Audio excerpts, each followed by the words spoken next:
Dobrý den, podruhý. Hello everyone for the second time.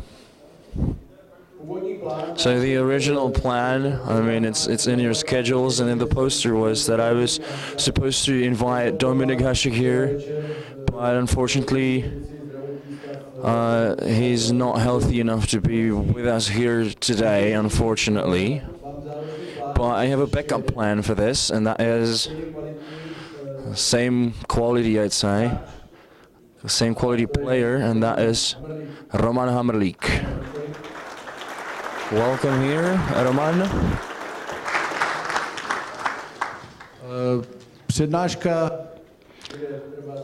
The lecture will, or let's say the panel will take about 30 minutes. And I believe you'll be involved more in the discussion. And I'll introduce Roman, for those who don't know him. He played exactly 1,395 matches or games in NHL, which is an unbelievable number. And together with playoff, it's around 1,500 matches. And when it comes to number of matches, because he was reasonable and finished the career 3 years ago, so Roman is the second to Jaromír Jágr in the amount of games played in NHL. So let me take my glasses, let me put on my glasses, because we had not that much time, so I did not prepare the questions. By the way, apart from the successes as an NHL player, he's got a medal from Nagano, and he has a major share in that, because he was one of the defense pillars.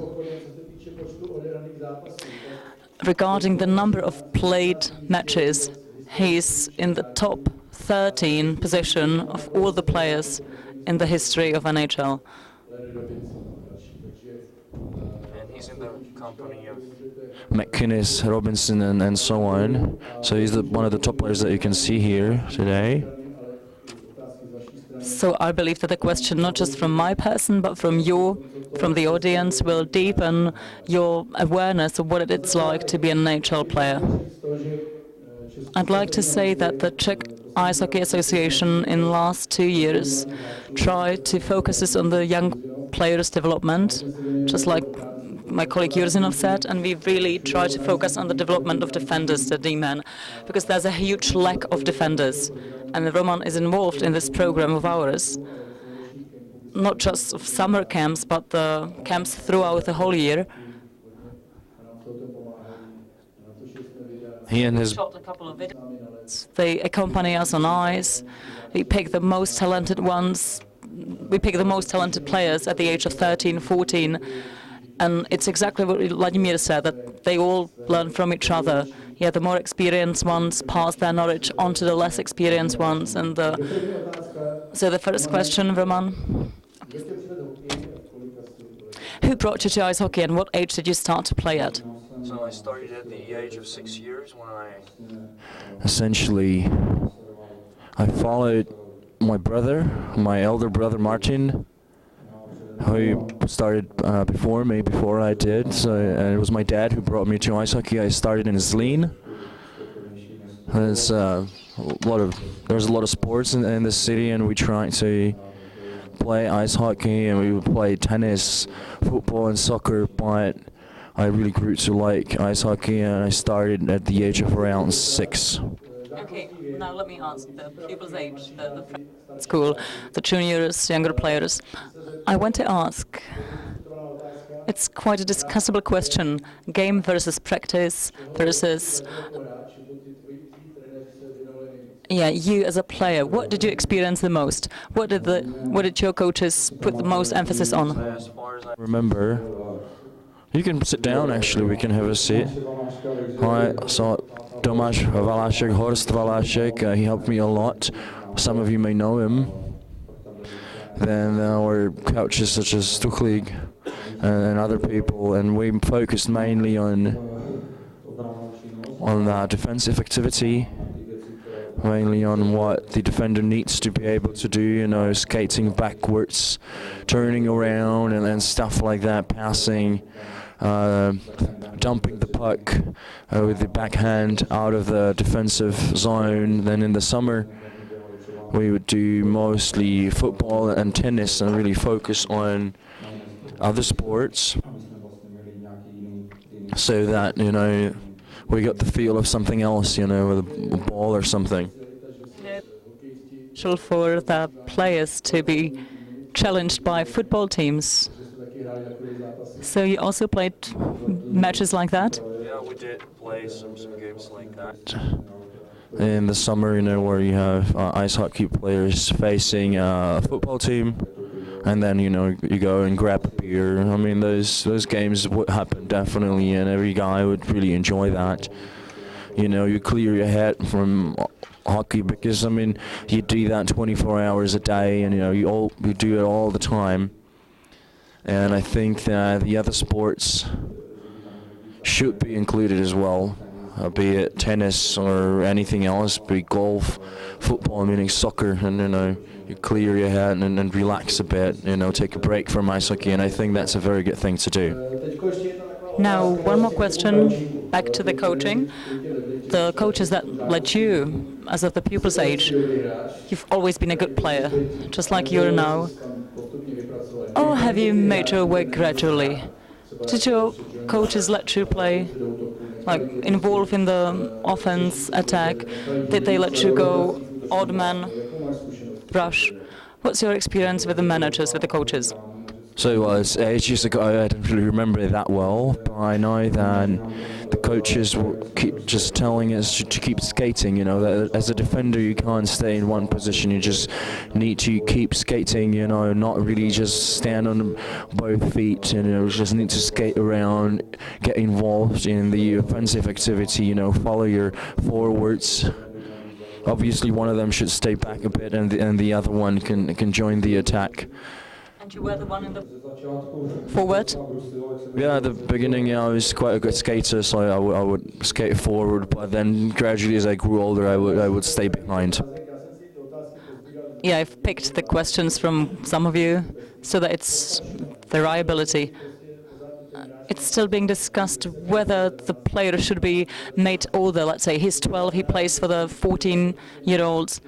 He's still facing the fact that he can't score 4 or 5 goals per match. So when did you join the older teams? Well, I started playing with my brother, who was on the U16, 17 and 18 national team. I was slightly better than my peers, so I was, you know, transferred into the older team, so I would play with my brother. When it comes to pupils, you played in your category. Yeah, I would normally. So there were results like 15-0. Sometimes, yeah, it did happen because some of the teams were not as good. I mean, Uherský Brod, Uherské Hradiště, those towns in South Moravia, those games weren't as good quality. But then when we went on to face Brno or Ostrava, things got a lot more interesting. But yeah, there were results like that. I just want to say that today's trend is to play the tougher games. So the games of 15-0 are no longer useful, but the truth is different. I've just discussed this with Jada Jager, Jaromír Špaček, with players like Roman. Roman's confirming that, actually. For the ice hockey players, all matches are important, whether the equal ones or the ones that you lose 10-0. Yeah, they are of no damage. I want to ask one more thing. What do you think of your strength? What has always been your strength? What was it that brought you to the national team of the youth selections? Well, I think the main reason was because I had an older brother who helped me a lot. And the coaches know that I'm the younger brother, and they gave me a chance, and I had a chance to play with him, or I played with older kids.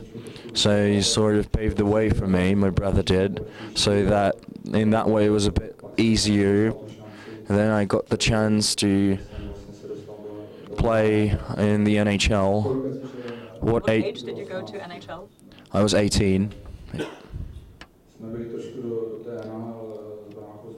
I mean, we're crazy about the NHL with my brother, and I think it's the same for any young guy in the Czech Republic. It was our dream to play in the NHL, and we were hugely lucky, me and my brother, that we got drafted, and I managed to get there. And the first 2 to 3 years, I pushed through. I mean, it was really tough. Those were tough times, you know. They just put obstacles in your way. They just keep sending you down to the farm team or to the minors, and I really had to push through, persevere, and work hard, and I was lucky enough to stay there. Excellent. Yeah, my questions have just dropped. Another that I've prepared. What typology of a coach? What type of a coach suits you best? Yeah, I believe there's been a type of a coach that lets you sit. There must have been a coach that would appreciate you. So throughout my career, I've had the chance to work with a lot of coaches.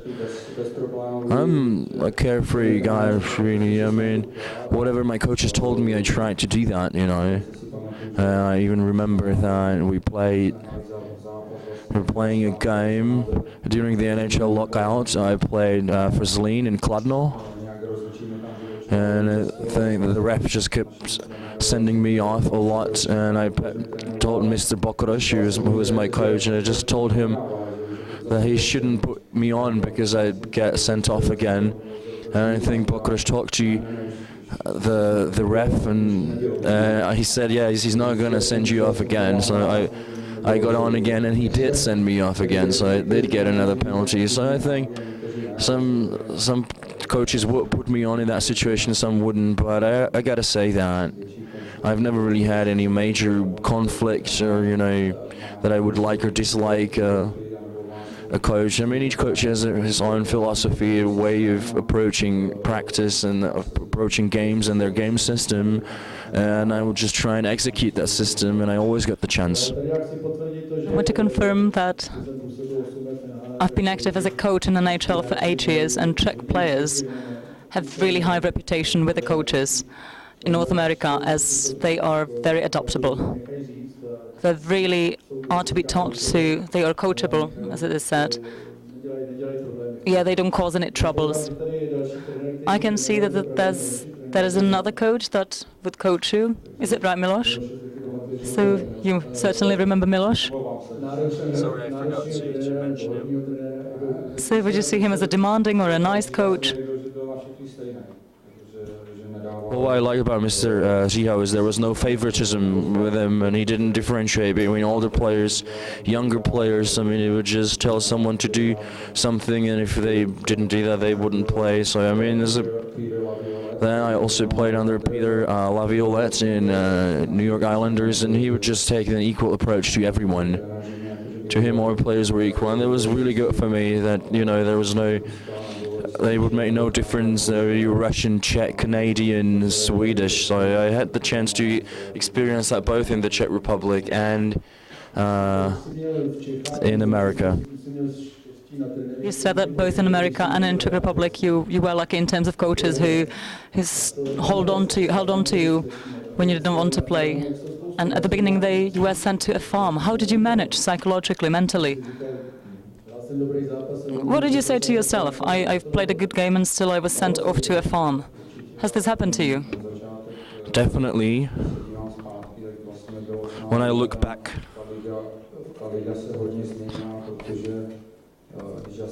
the league changed a lot. Because when I started, there was not so many young players. When I started out, there was Alex Yashin and maybe another defender who is the third pick in the draft, and there were two guys aged 18 in the league. Most of the players were older, more experienced, but now that I've been following the NHL in the past 5 years, I think that turned around a lot, and a lot of coaches use young players. it's really an exception that Jaromír Jágr is still playing at his age, but that guy is a legend, and he's still showing everyone that he's got the stuff to be there, and he really proves that he belongs there through his performance. But I think that a lot of the old players end quite early and no one really wants them. It was tough for me at the beginning, but I persevered and I just swallowed the pill and I worked really hard and it paid back. I know that, coming back to the coaches, but I want to hear it from your side. I know that when players put down on a bench and he can't, he's basically punished for losing a puck on the blue line.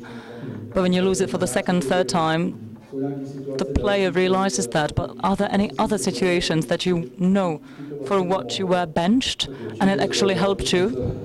Definitely at the start I tried to learn from the more experienced players, and I followed how they played and how they, fight in the corners with the puck, that they don't hold the stick with both hands, they keep the stick on ice, and that's all the stuff that I learned from the experienced players. I mean, there's mistakes when I failed to dump the puck, and then they scored a goal again, so I would get benched, told me to sit at the end of the bench and I wouldn't get on ice for the rest of the game, so sometimes that was quite tough for me, to go into a game when I knew that if I make a mistake, I will be benched and I won't be able to play anymore. And that would happen to me during the first 2 or 3 years when I was still a young player, and my coach would tell me, he was like, yeah, you made a mistake, you're off the team for a bit. I mean, the more experienced players could afford to make a mistake and they wouldn't get benched, but, sometimes I would be a healthy scratch, just I have to watch the game from the bleachers. I had to follow them and watch the older players. You just mess up a pass, it'd get intercepted. I was trying to send a puck across, but someone intercepted that, scored a game. I was benched again. So I mean, obviously, I had a lot of games like these. You've led me to the question of coaching, that some coaches use the strategy of using 6 backs, 6 defenders. In Europe, some even try the strategy of 8 defenders. From your position, what did you like? I prefer just 4 defenders. So the fewer, the better it was for you. Yeah, I mean the fewer players. When I played more and more, I would sort of, catch momentum and feel better, really be in the game. So when I didn't play enough, I, had to think about other things. But the more I played, the more ice time I was given, the more confidence I got, and the better I performed. That was the best feeling for me. Now we're on the game. Let me come back a little bit to pre-game. So each and every player happened to have a different pre-game routine. So what did you do right before the game? So everyone's got their own warm-up routine to go through before the game. And what I would do is, I just stretch my groins and, just ride the stationary bike for 15 minutes before the game, about 15 minutes.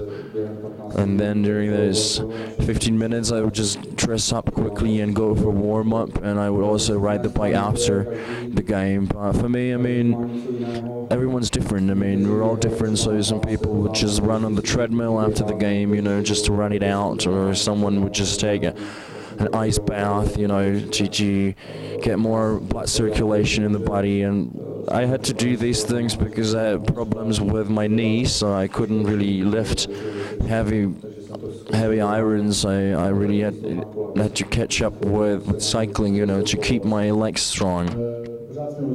You're still on the game, on coaching. How did you, as an experienced player, later on when you were, let's say, 32 and more, how did you communicate with the coach during the game? That you, for example, want more ice time and that you want some free time or time off? Did you let him know, or did you leave it up to him, or how did you cooperate? What was the relationship with the coach and the assistant? Well, during the game, I didn't really discuss this thing. I mean, there was some communication about what I did wrong, what I could improve. He would praise me, or he would tell me that I made a mistake or something. But then mostly after the game or the next day, and in the US they use a lot of video. Now they have these iPads and laptops and whatnot, and you can watch the games. Maybe they only have footage of the defensive couple. And they call them into the office and show them what they did wrong and show them how they should improve, what they really should work on. So these things in Calgary, we did that all the time. Daryl Suller, he was really a big fan of using video. He really kept just showing us stuff. So I would just, go there with my young teammate there, and they would show us what to do better, how to improve, and what to be mindful of, and I didn't make as many mistakes anymore. Communication with the coach, one thing. Communication with the defenders, with the fellows on ice, one second thing. How did that work? What did you tell a young player when you have a young minor boy coming basically from the minors? How did you handle him? How did you approach them, the rookies? Well, especially at the beginning, I tried to give them advice, to keep it simple, because sometimes the young players come from the minors and they get very confident, overly confident, and they just start coming up with crazy stuff when they're on ice. I just would tell them, just keep it simple, pass the puck. And obviously then, as their confidence grew, then they should try something else. That was kind of advice that I'd give them. It really depends on the particular situation, what's going on ice. So at the beginning, just really keep it simple. And as your confidence grows, you know that you can afford to do more to dig a player, or play more creatively. Goalie with the defender. Today it simplifies many situations, occasions. Did you have a signal to perhaps remember anything that really worked perfectly with anyone? That you just had a shout at somebody, just go ahead, leave it, signals like that? Definitely communication is very important, in particular not only with the goalie but with the other defender and also with the forwards. I think that a lot of teams, get the defender to grab the puck on the back of the net, and there's just not enough communication. I've watched some games here at the World Championships, and all of the other guys just keep sending the puck along the boards. I think that's really important for those players to communicate. I think the most important thing for a defender is communication, definitely, because that makes your job a lot easier, because the defender who's on the puck doesn't need to panic as much. A lot of the defenders go somewhere along the boards, in the corners or something. I think that it happened in the game, and the Czech Republic against Canada. He wanted to dump the puck, and they just intercepted the pass. That's very bad mistakes. That's what kids make. The defender was trying to dump the puck, and I think that in America they told us, if you don't know what to do, the best game is to put it across the board or over the glass. Just play pool a bit, and also communication between coaches with the young players. I definitely think that really would emphasize communication. When we had practice in America, we would have to yell at each other in practice, like watch your back, or you've got enough time, or you can skate around the goal or around the net. And if the coach didn't hear the other defenders, so we would have to do extra exercise, physical exercise, right? So it's these details that help the defender a lot. I really believe they do. Game. I just remembered we've omitted one thing: individual training. 40, 50, 60 minutes, depending on what time it was. You've done things separately. I don't know.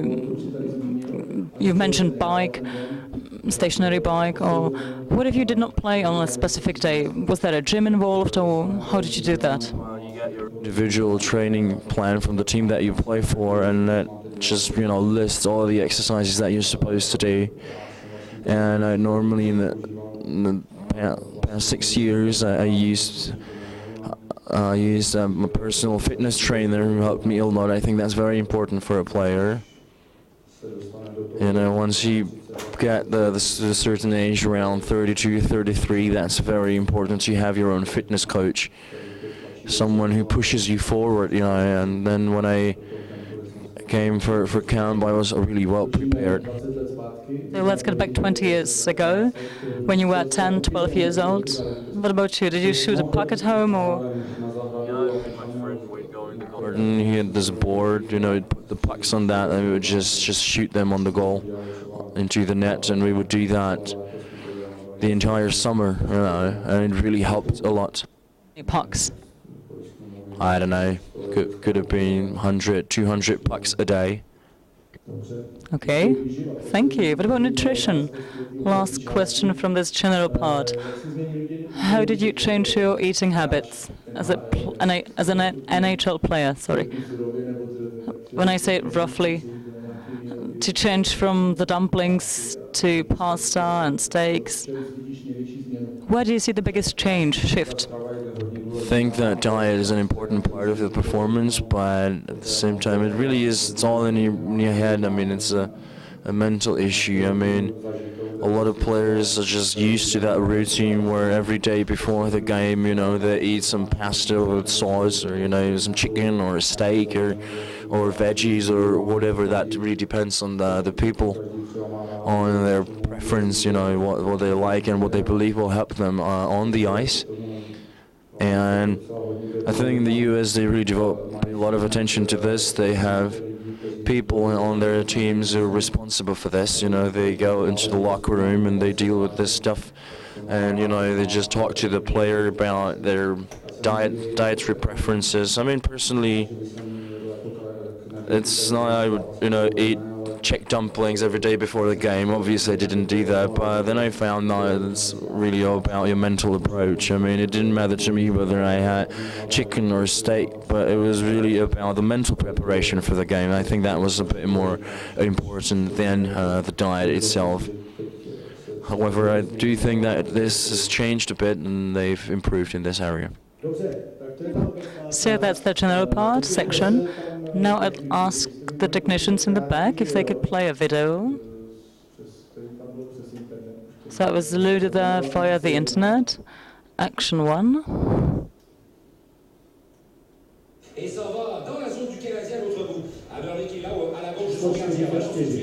And number 44.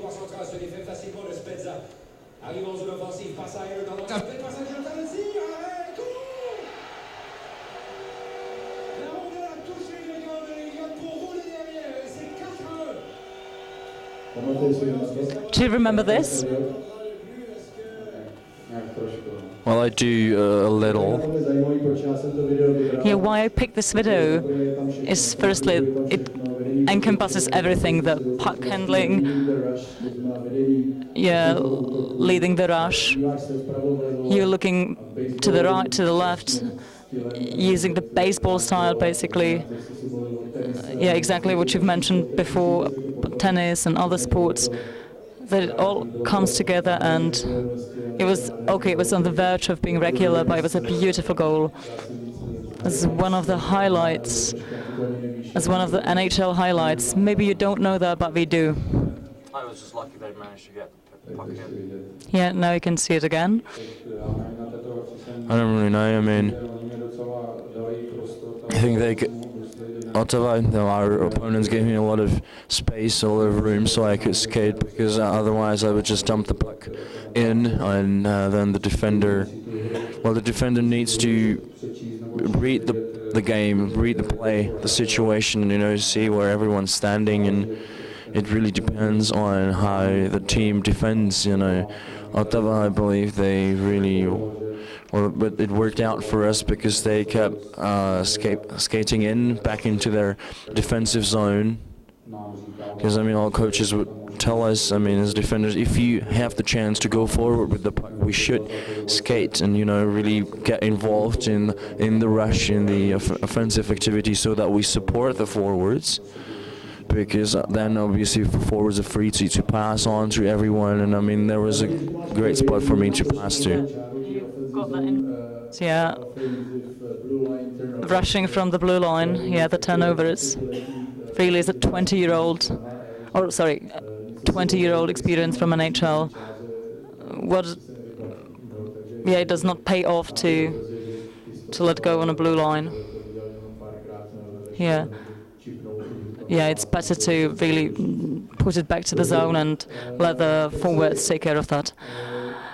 To shooting, I know that you've scored quite many times, about 70 goals.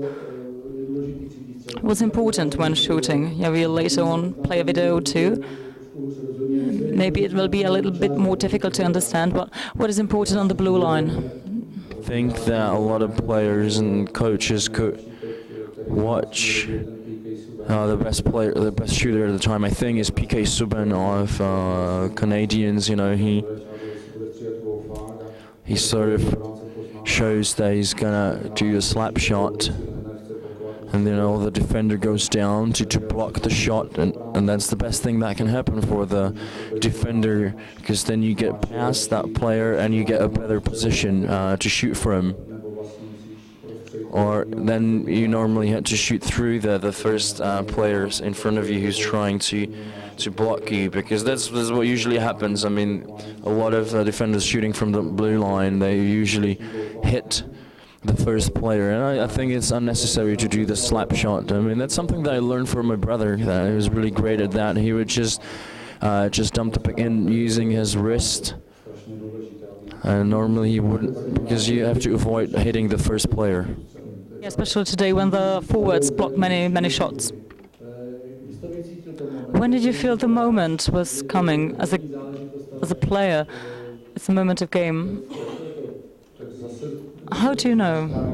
Well, from my point of view, I would just have a look at my opponents. You know, I would have a look. If it was the first line, I knew that they're not that they're not good defenders, but they focus more on offense. So I would, just travel in between the circles, because I mean the first line is always the offensive line. So I would just, stand between the circles, and someone will forget me, and I will get the puck from my forward, and I had the chance to shoot. And I think the defender should at all times be aware who's he facing on ice at that very particular moment.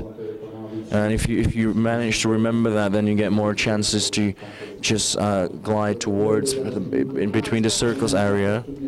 Well, let's go to starting the rush. How do you get the wheels in motion when you start the rush? What are the basics? What's important? Well, obviously, you just have to keep skating. I mean, when the defender is behind the net, he should just go through the middle so that he has more chance to pass on one side or the other, or even down the center. Able to pass with the backhand as well? Or did you go forehand, backhand, or would you rather? A lot of coaches kept forcing me to use my forehand because I was left-handed. But very often they would get towards my backhand, and I wanted to pass my backhand across the ice, and that's it's very problematic sometimes. I mean, these are things this is something that I learned from Antonín Staviania. I learned from him that he would carry the puck. He would normally start the rush, use his shoulders, the movement, and the opposing forward, who was defending him, didn't really know what he was supposed to do. Vladimir Yuzinov said, keep on skating, keep the body in movement, that's extremely important. So this was about starting the rush, the breakout, that today the players are still more and more under pressure. For example, were you able to take a hit, make a play, you know that there's no avoiding a hit. So how would you describe such a situation?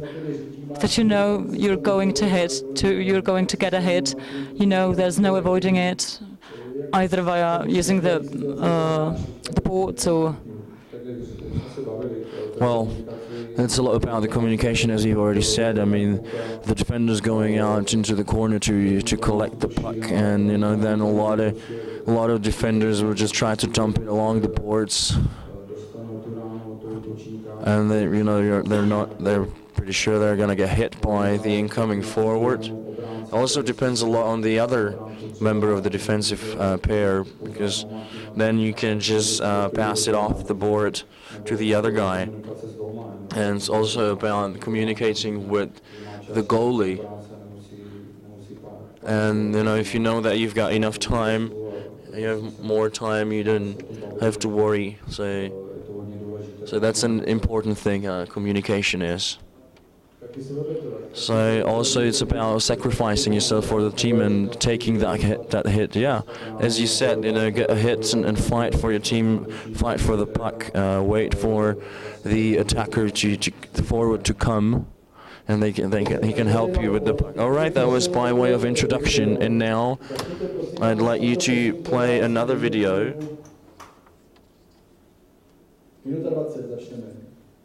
So let's start at 1 minute 20, please. So you should, that's him and his brother Martin Hammerling. So it's the Hammerling brothers. Could you please communicate that because we can't hear what's on the video?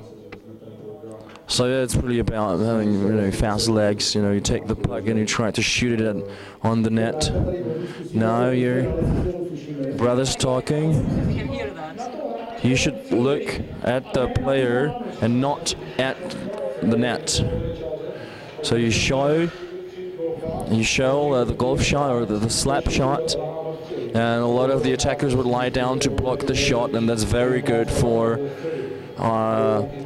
the defender. You know, he's down, so you have some time either to pass it to the side or then shoot later. So it's not just about pulling the puck. I mean, unless you do something, the defending player's not going to do something. I mean, if you look down on ice, you're always going to hit the player, but you got to keep your head up.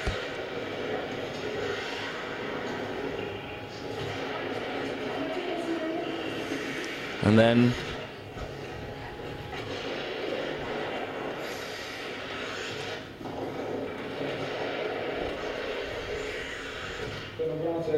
so the defender reading the play. If there's a good defender, he's going to be reading the play, and he knows that that there is a hole in the defense then, and you can pass, you know, a good jumping puck, or you know, find someone in a good position, or if you're yourself in a good position, you can take the shot. You can't do it from here. You let him come closer. I mean, he should follow the path of your stick, and all you do this. Then you shoot it past him so that you don't hit him like this. So I think the defender should always keep his legs behind the blue line so that you get more room.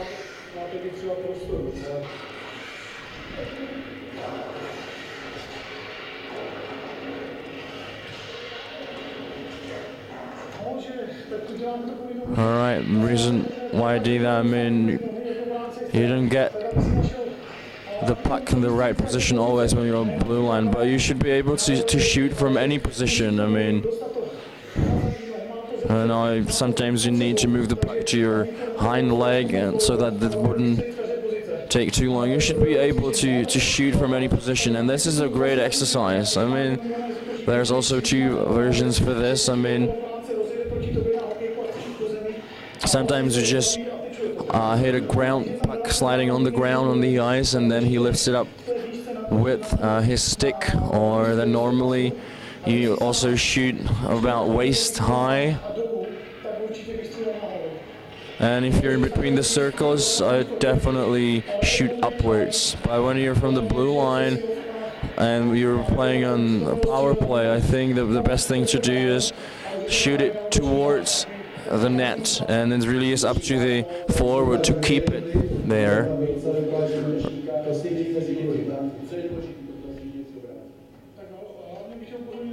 So this is about traveling between the circles. So when the defender is playing it, he's not holding the puck, and you know the plays along the board, around the net. You should follow the guy who's watching you, who's guarding you. And you know you have to read the play, and if you see that the forward passes the puck in between, then you can overskate your opponent and get a good chance.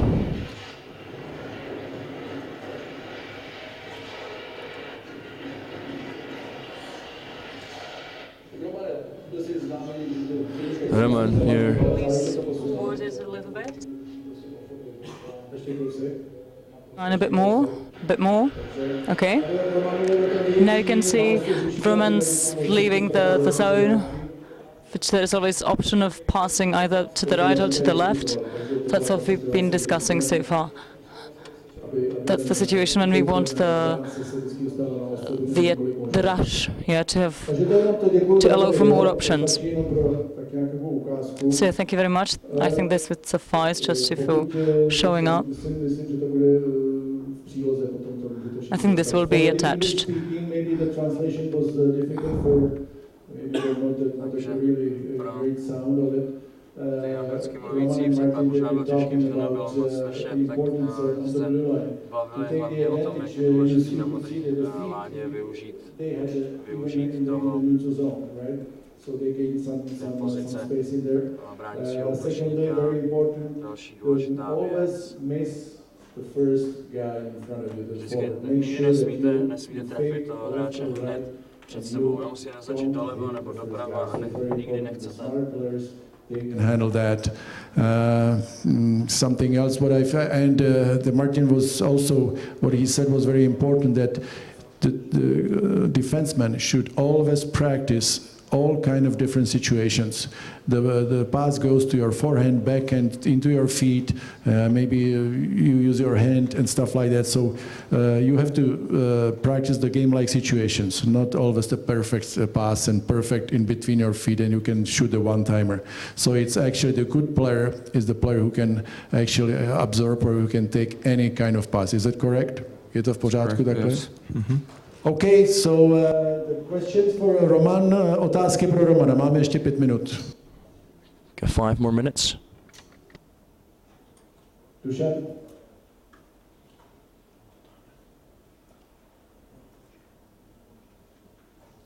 Maybe I speak English, so it will be easier now. Anyway, for defensemen, it's so hard to make the decision to take the puck and go forward. How would you teach that younger guys to be able to have the confidence and take it at the right time? So you can speak Czech and answer Czech, huh? Teď můžeš odpovídat v češtině. I don't doubt your English, but yeah, fine. Well, like I said, you get confidence early at the game, like when you start making easy passes, and get the confidence, and you can skate with the puck and move your feet and keep skating. I mean, it's all different situations when you have to read the play, and if you want to enjoy the rush, you have to follow, you have to see the opposite team, how they forecheck. Let's say if the forward's behind, you have a chance to jump on a play and enjoy the rush. I don't know if it's that start. Yeah, that's kind of a start for it. Second thing I would have: how would you work with your teammates so he would support you? The other D would support you when you take the rush. How would you work it with him? Well, he like I said, the other defenseman, he has to read the play, and how you communicate. You just you're gonna tell him, you're gonna say you stay back, and either the defense gonna jump on a play and the forward is gonna stay back. So if one defenseman jumping in a play, obviously one forward has to stay back. But sometimes forwards they all go So otherwise you have to, sometimes you have to take the risk, or you jumping in a play, and you have to know what's the score. Sometimes you go, if you're losing the game, I think the defense should jump more often and enjoy the rush. And if you jump and you turn the puck over your bench, right? That's right. Thank you. Další, děkuji. Další otázka. Another question here. There is one. Já slyším. Hello.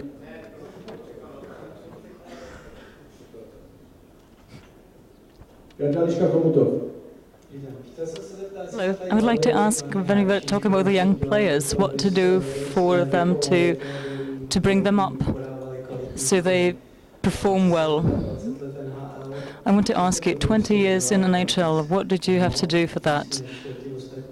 On ice and off ice, and what was the more that you had to do that you kept active for so long?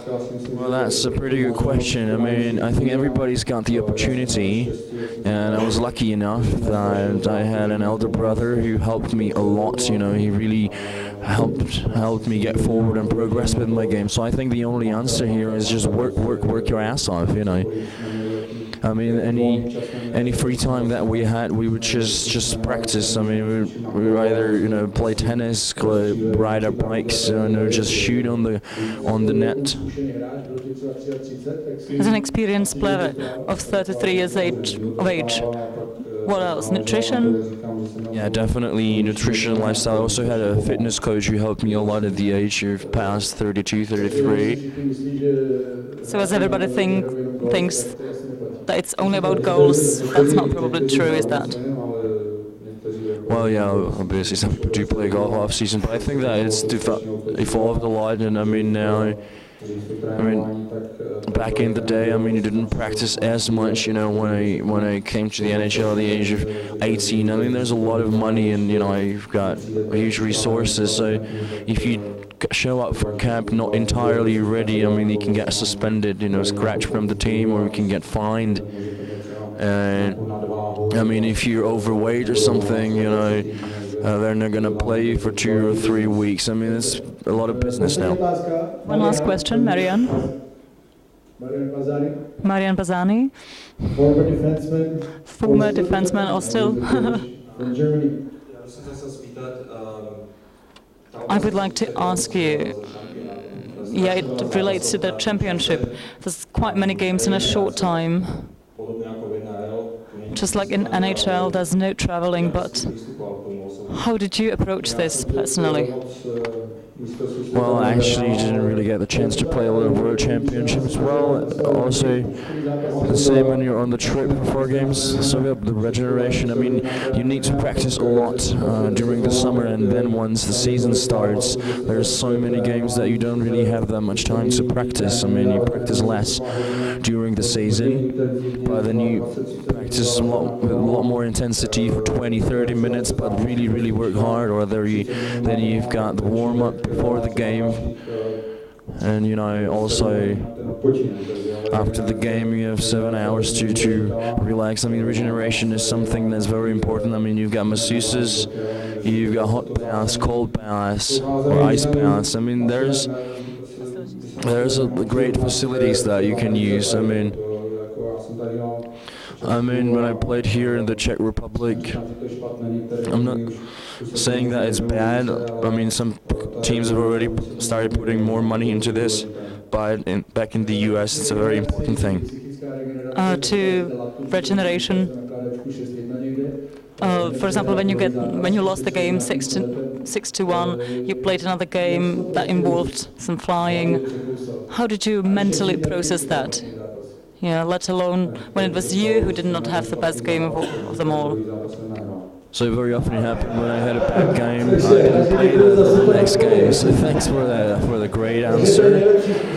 So that's the way of regenerating mentally. I don't know, he's just joking. Well, it's also a lot about, you know, what's in your head. I mean, you should just let it go. You know, learn from the mistakes and then just start the new game and just keep it simple.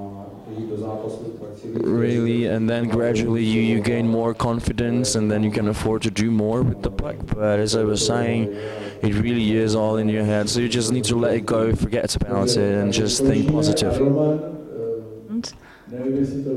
And I don't know if you'd be able of that, but please advise to the coaches what